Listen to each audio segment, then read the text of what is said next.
কূটনীতিকদের সম্মানে প্রধানমন্ত্রীর ইফতার। জাতিসংঘ সাধারণ পরিষদের সভাপতি পদে বাংলাদেশের প্রার্থীর জন্য সমর্থন কামনা। সংসদ সদস্যদের জন্য বিএনপির কর্মশালা। অন্যায় শুধু প্রতিবাদ নয়, প্রতিরোধও করা হবে বলেছেন ডাক্তার শফিক। এনসিপিকে নিয়ে মিডিয়া ও সামাজিক মাধ্যমে প্রোপাগান্ডা ছড়ানো হচ্ছে, অভিযোগ নাহিদের। জ্বালানি তেলের জন্য পেট্রোল পাম্প ও ফিলিং স্টেশনগুলোতে দীর্ঘ লাইন বেঁধে দেওয়া হলো। দৈনিক ক্রয়ের সর্বোচ্চ সীমা, অযথা উদ্বিগ্ন না হতে আহ্বান প্রধানমন্ত্রী। দেখছিলেন ক্রাউন সিমেন্ট সংবাদ শিরোনাম, এবার বিস্তারিত। সরকারের সকল স্তরে দুর্নীতি মোকাবেলায় দৃঢ় পদক্ষেপ গ্রহণ করা হবে বলে জানিয়েছেন প্রধানমন্ত্রী তারেক রহমান। শুক্রবার রাষ্ট্রীয় অতিথি ভবন যমুনায় কূটনীতিকদের সাথে ইফতার করেন প্রধানমন্ত্রী। ইফতারের সময় এসব কথা বলেন তিনি। একই সাথে তিনি আরও জানান, মানবাধিকার সুরক্ষা, মত প্রকাশের স্বাধীনতা রক্ষা এবং সহনশীলতার সংস্কৃতি গড়ে তুলতে সরকার প্রতিশ্রুতিবদ্ধ। এ সময় জাতিসংঘ সাধারণ পরিষদের 81তম অধিবেশনের সভাপতি পদে বাংলাদেশের প্রার্থী পররাষ্ট্রমন্ত্রী ডক্টর খলিলুর রহমানের প্রতি সমর্থন দিতে ঢাকায় নিযুক্ত কূটনীতিকদের প্রতি আহ্বান জানান প্রধানমন্ত্রী।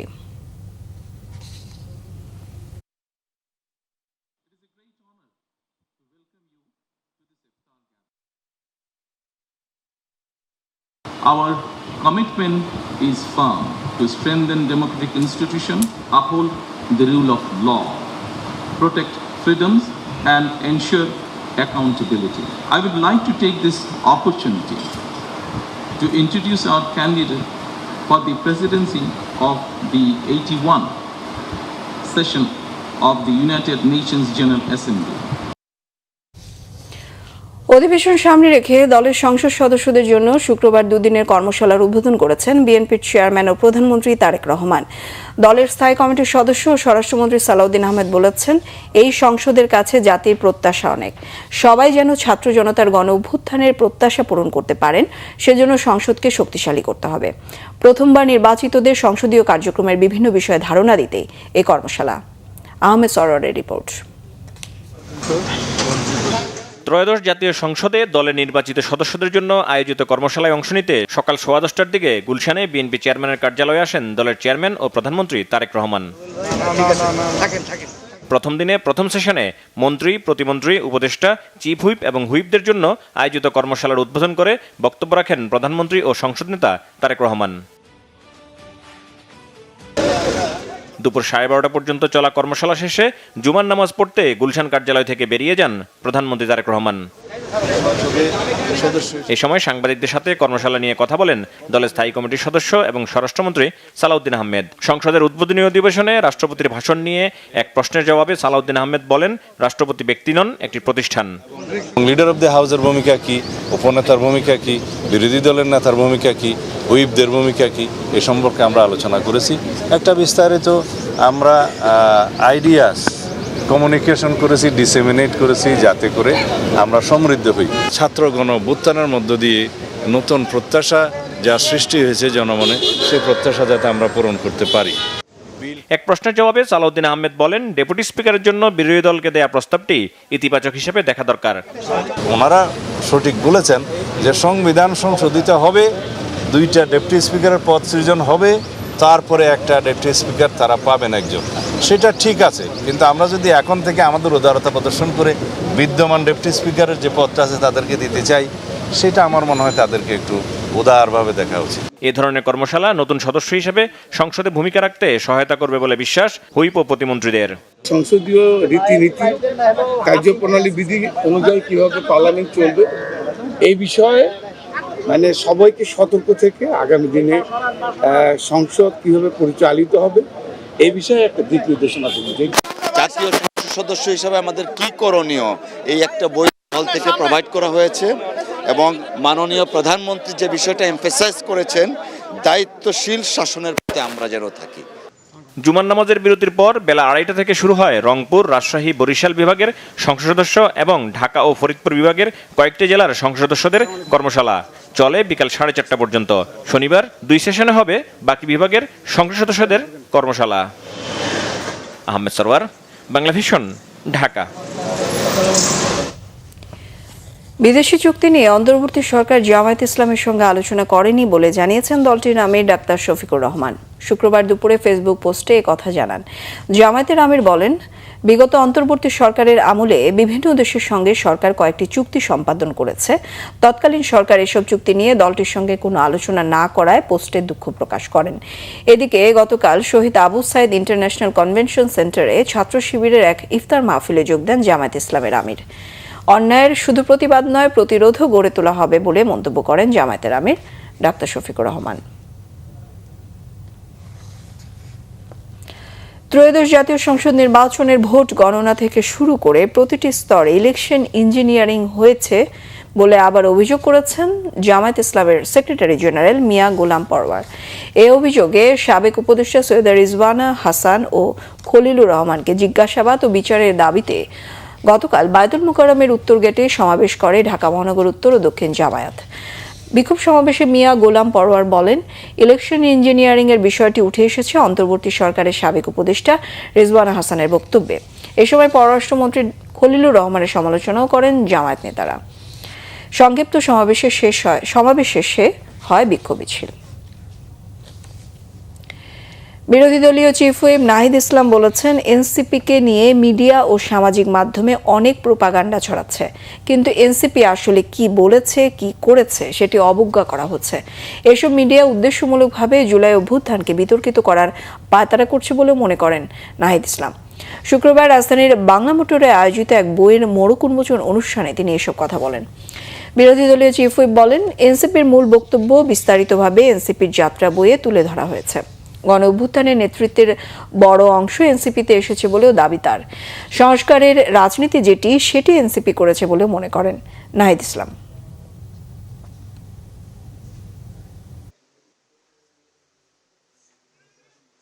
এবং বৈষম্যবিরোধী ছাত্র আন্দোলনের ব্যানারে যখন কোটা সংস্কার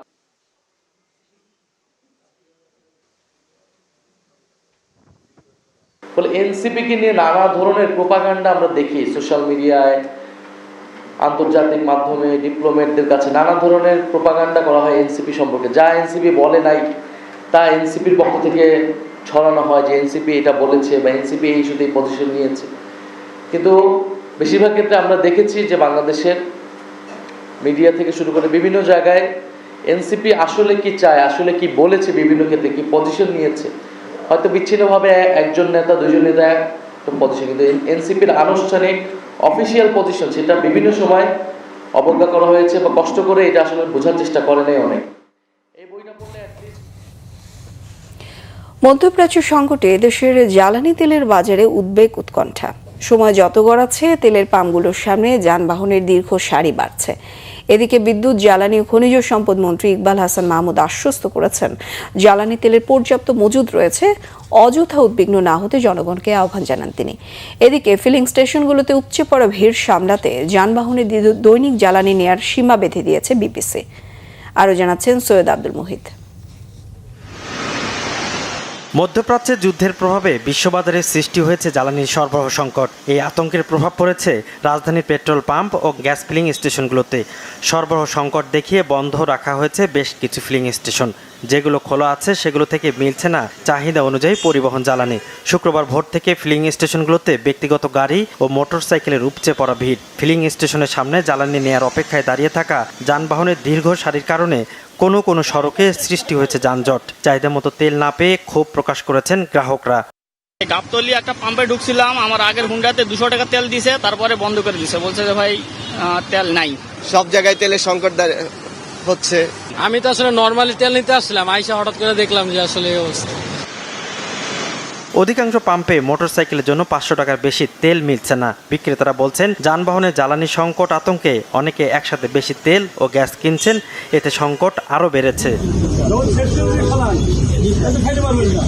এদিকে রাজধানীর কয়েকটি তেলের পাম্প পরিদর্শন করেন জ্বালানি মন্ত্রী, প্রতিমন্ত্রী। সরবরাহ নিয়ে আমি মনে করি তাদের দুশ্চিন্তা হবার মতো কোনো কারণ নেই। আমি দায়িত্ব নিয়ে বলছি, আমাদের কাছে যেটুকু মজুত আছে এবং আগামী সপ্তাহে আমাদের যে কার্গোগুলো ভেটবার জন্য আমরা কনফার্মেশন পেয়েছি, আমি দায়িত্ব নিয়ে বলছি যে জ্বালানি নিয়ে কোনো সংকট হবে না সরবরাহের ক্ষেত্রে। পরিস্থিতি বিবেচনায় দৈনিক জ্বালানি তেলের সীমা নির্ধারণ করে প্রজ্ঞাপন জারি করা হয়। মোটরসাইকেল প্রতি দৈনিক 2 লিটার, ব্যক্তিগত গাড়ি 10 লিটার, মাইক্রোবাস 20 থেকে 25 লিটার, লোকাল বাস 70 থেকে 80 লিটার, দূরপাল্লার বাস 200 থেকে 220 লিটার। সৈয়দ আব্দুল মুহিত, বাংলা ভিশন, ঢাকা। মধ্যপ্রাচ্যে ইরানের বিরুদ্ধে যুক্তরাষ্ট্র ইসরায়েলের পাল্টাপাল্টি হামলায় আন্তর্জাতিক বাজারে দ্রুত গতিতে বাড়ছে অপরিশোধিত তেলের দাম। এতে বৈশ্বিক অর্থনীতিতে আবারও মুদ্রাস্ফীতি বাড়ার শঙ্কা তৈরি হয়েছে। যুদ্ধের প্রভাবে সৌদি আরব ও কাতারে তেল উৎপাদন ব্যাহত হচ্ছে। এছাড়া ইরানের ইসলামী বিপ্লবী গার্ড হরমুজ প্রণালী বন্ধের ঘোষণার পর ওই পথে জাহাজ চলাচল কার্যত বন্ধ হয়ে যায়। বিশ্বের 1/5 অপরিশোধিত তেলবাহী জাহাজ ওই পথে চলাচল করত। এই পরিস্থিতিতে বিশ্ববাজারে ব্যারেল প্রতি অপরিশোধিত তেলের দাম বেড়ে $89 পৌঁছেছে। এটি আরও বাড়ার শঙ্কা করছেন বিশ্লেষকরা। বিশ্ববাজারে তেলের কোনো ঘাটতি নেই ও সংকটের আশঙ্কা অতিরঞ্জিত বলে দাবি করেছেন আন্তর্জাতিক শক্তি সংস্থার নির্বাহী পরিচালক ফাতি বিরল। ঈদ যত ঘনিয়ে আসছে ততই বাড়ছে শপিং মলগুলোতে ক্রেতাদের ভিড়। ছুটির দিনে উৎসবের আনন্দ ভাগ করে নিতে প্রিয়জনদের জন্য কেনাকাটায় ব্যস্ত নগরবাসী। আর সেই আনন্দঘন পরিবেশে জমে উঠেছে রাজধানীর শপিং মলগুলো। রিপোর্ট আসমা আক্তার নুপুরের। ঈদ উদযাপনের জন্য নতুন সাজে নিজেকে সাজানোর আনন্দেই ব্যস্ত নগরবাসী। নারী পুরুষদের পোশাক কেনাকাটার এই উৎসব মুখর ভিড় রাজধানীর বসুন্ধরা সিটিতে। প্রিয়জনদের সাথে নতুন সাজে ঈদ উদযাপনের জন্য পছন্দের পোশাকটি বেছে নিতে ভিড় করছেন অনেকে। এবারের ঈদে নারীদের পোশাকে আরাম ও স্টাইলের সংমিশ্রণ জনপ্রিয়। এর মধ্যে কাপ্তান, সারারা সেট, আনারকলি সালোয়ার কামিজ, পাকিস্তানি স্ট্রেট সালোয়ার কামিজ এবং দীর্ঘ গাউন বা ম্যাক্সি ড্রেস অন্যতম ট্রেন্ড। এছাড়া সুতি ও জর্জেট ম্যাটেরিয়ালের পালাজো স্যুট, লেহেঙ্গা চোলি এবং আধুনিক ইন্দো ওয়েস্টার্ন পোশাকের চাহিদাও রয়েছে। আর ছেলেদের পোশাকের মধ্যে সবচেয়ে জনপ্রিয় হচ্ছে ড্রপ শোল্ডার পাঞ্জাবি, কাবলি সেট এবং বিভিন্ন রঙের প্রিন্টেড পাঞ্জাবি। ক্রেতাদের অনেকেই বলছেন ব্যস্ততার কারণে সপ্তাহের কর্মদিবসে সময় না পাওয়ায় ছুটির দিনেই সারছেন ঈদের কেনাকাটা। অনেকে বলছেন গত বছরের তুলনায় পোশাকের দাম বেশি। মেয়ের জন্য 2 মেয়ের জন্য জামা কিনছি, তারপর আমার ছেলের জন্য জামা কিনছি, আমার জন্য পাঞ্জাবি কিনছি, আমার ওয়াইফের জন্য 3 পিস। আমার জন্য কিনছি পাঞ্জাবি কিনছি, আর বাবুদের জন্য ওদের জন্য পাঞ্জাবি কিনছি। এখন পর্যন্ত বোরকা নিতে পারছি, আর বেবির একটা ড্রেস নিতে পারছি, আর পাঞ্জাবি দেখতেছি আর কি। দেখা যাচ্ছে কালেকশন তেমন একটা পছন্দ হচ্ছে না, কিন্তু প্রাইসটা যেটা একটু পছন্দ হয় সেটার প্রাইস অনেক বেশি। দাম অনেক বেশি, অনেক হাতের নাগালের বাইরে। ইন্ডিয়ান ড্রেসগুলো একটু দাম প্রাইসটা একটু বেশি মনে হচ্ছে আর কি। বিক্রেতারা বলছেন ঈদ যত ঘনিয়ে আসছে ক্রেতাদের ভিড় বাড়ছে, তবে ছুটির দিনে প্রত্যাশার তুলনায় বিক্রি বেশি। গত যে দিনগুলো গেছে তার তুলনায় এই সপ্তাহের আজকে দিনের সেলটা মোটামুটি অনেক ভালো। এবছর আছে ফার্সি, এবছর আছে আপনার সারারা, ঘাড়ারা, লেহেঙ্গার মধ্যে আছে, ফ্রন্ট কাট লেহেঙ্গা আছে, ফ্রন্ট কাট গাউন আছে, এগুলোর মধ্যেই চলতেছে। আমরা ম্যানুফ্যাকচার করে থাকি দেশীয় কালেকশনগুলো, এছাড়া হচ্ছে আমাদের ইন্ডিয়ান কিছু কালেকশন আছে, সাথে পাকিস্তানি কিছু কালেকশনও আছে। আলহামদুলিল্লাহ আমাদের সেলটা খুব ভালো, তবে যতটুকু আশা করছিলাম তার সাথে বেশি ভালো। শেষ সময়ের বেচাকেনা আরও বাড়বে আশা বিক্রেতাদের। আসমা আক্তার নুপুর, বাংলা ভিশন, ঢাকা। পবিত্র ঈদ উল ফিতর উপলক্ষে জমে উঠেছে রাজশাহীর ঐতিহ্যবাহী সিল্কের বাজার। সারা বছর রেশম পোশাকের কদর থাকলেও ঈদের মৌসুম এলে কেনাবেচা বৃদ্ধি পায় কয়েক গুণ। তবে দাম নিয়ে মিশ্র প্রতিক্রিয়া থাকলেও মনের মতো পোশাক পেয়ে খুশি ক্রেতারা। আর বিক্রেতারা বলছেন ক্রেতা আকর্ষণ করতে নতুনত্ব আনা হয়েছে সিল্কের পোশাকেও। রাজশাহী থেকে পরিতোষ চৌধুরী আদিত্য রিপোর্ট, ক্যামেরায় ছিলেন সজল মাহমুদ। পবিত্র ঈদ উল ফিতরে সবার মাঝেই নতুন কাপড় কেনার ব্যস্ততা থাকে, তাই তৈরি পোশাক মার্কেটগুলোতে শুরু থেকেই ক্রেতাদের ভিড় রয়েছে। তবে এবার ব্যতিক্রম রেশমপল্লীর বেচাকেনা। ভিড়ে সরগরম শোরুম ও বিপণী বিতানগুলো। ক্রেতাদের পদচারণায় মুখরিত রাজশাহীর রেশমপল্লী। ক্রেতা আকর্ষণ করতে শোরুমগুলোতে শোভা পাচ্ছে নিত্য নতুন ডিজাইন, মনকাড়া রঙের বৈচিত্র্যময় পোশাক। মেয়েদের এন্ডি, ধুপিয়ান, মসলিন, কাতান এবং র সিল্ক পোশাকের নানা রং ও ডিজাইন পোশাক পেয়ে সন্তুষ্ট ক্রেতারাও। তবে দাম নিয়ে কিছুটা মিশ্র প্রতিক্রিয়া আছে। রাজশাহী সিল্কটা পরতেও আরামদায়ক এবং দেখা যায় যে লুকটাও খুব সুন্দর, একটা আভিজাত্যের প্রতীক থাকে, সেজন্য রাজশাহী সিল্ক আমার পছন্দ। প্রত্যেকটা ড্রেসেরই চাহিদা আছে এবং প্রত্যেকটা ড্রেসই ভিন্ন ভিন্ন ক্যাটাগরির এবং প্রত্যেকটা ড্রেসের কোয়ালিটি অনেক বেশি ভালো। কাপড়ের সাথে কোনো কম্প্রোমাইজ করে না, সো দাম একটু বেশি হবে, এটাই স্বাভাবিক।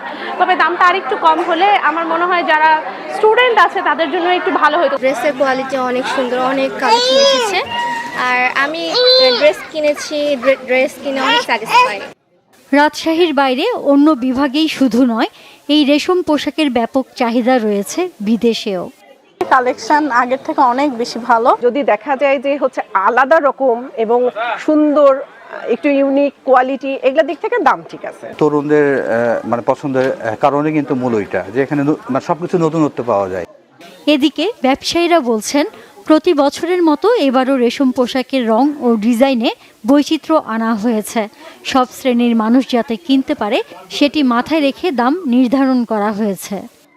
আমাদের এখানে ড্রেস শুরুই হয়েছে 2000 থেকে সর্বোচ্চ 1.5 লাখ পর্যন্ত। এগুলো হচ্ছে শাড়ি 1.5 লাখ, 1 লাখ এরকম, আর 3 পিস হচ্ছে আপনার সর্বোচ্চ 30,000। শার্ট, পাঞ্জাবি, 3 পিস, 2 পিস, এগুলো প্রথম থেকেই আমরা মোটামুটি একটা সাড়া পাচ্ছি। একসময় ঐতিহ্যবাহী রেশম পোশাক ছিল অভিজাত পরিবারের প্রতীক, তবে সেই ধারণা গত কয়েক বছরে বেশ পাল্টে গেছে। এখন মধ্যবিত্ত পরিবারের সদস্যদের কাছেও রয়েছে এর বেশ চাহিদা। Bangla vision news desk. সংবাদ শেষ করব, ক্রাউন সিমেন্ট শিরোনামগুলো আরো একবার জানিয়ে। কূটনীতিকদের সম্মানে প্রধানমন্ত্রীর ইফতার, জাতিসংঘ সাধারণ পরিষদের সভাপতি পদে বাংলাদেশের প্রার্থীর জন্য সমর্থন কামনা, সংসদ সদস্যদের জন্য বিএনপির কর্মশালা। অন্যায়ের শুধু প্রতিবাদ নয়, প্রতিরোধ করা হবে বলেছেন ডাক্তার শফিক। এনসিপিকে নিয়ে মিডিয়া ও সামাজিক মাধ্যমে প্রোপাগান্ডা ছড়ানো হচ্ছে, অভিযোগ নাহিদের। জ্বালানি তেলের জন্য পেট্রোল পাম্প ও ফিলিং স্টেশনগুলোতে দীর্ঘ লাইন বেঁধে দেওয়া হলেও দৈনিক ক্রয়ের সর্বোচ্চ সীমা অযথা উদ্বিগ্ন না হতে আহ্বান মন্ত্রীর। এই ছিল এখনকার মতো। পরের সংবাদ সকাল 10টায়, 9টায় রয়েছে নিউজ টপ 10, দেখার আমন্ত্রণ রইল। এছাড়া বাংলা ভিশন সংবাদ ও সংবাদ সংশ্লিষ্ট অনুষ্ঠান দেখতে ভিজিট করুন www.bbnews24.com ও facebook.com/banglavisionnews। সাবস্ক্রাইব করুন youtube.com/banglavisionnews। সঙ্গে থাকায় ধন্যবাদ সবাইকে।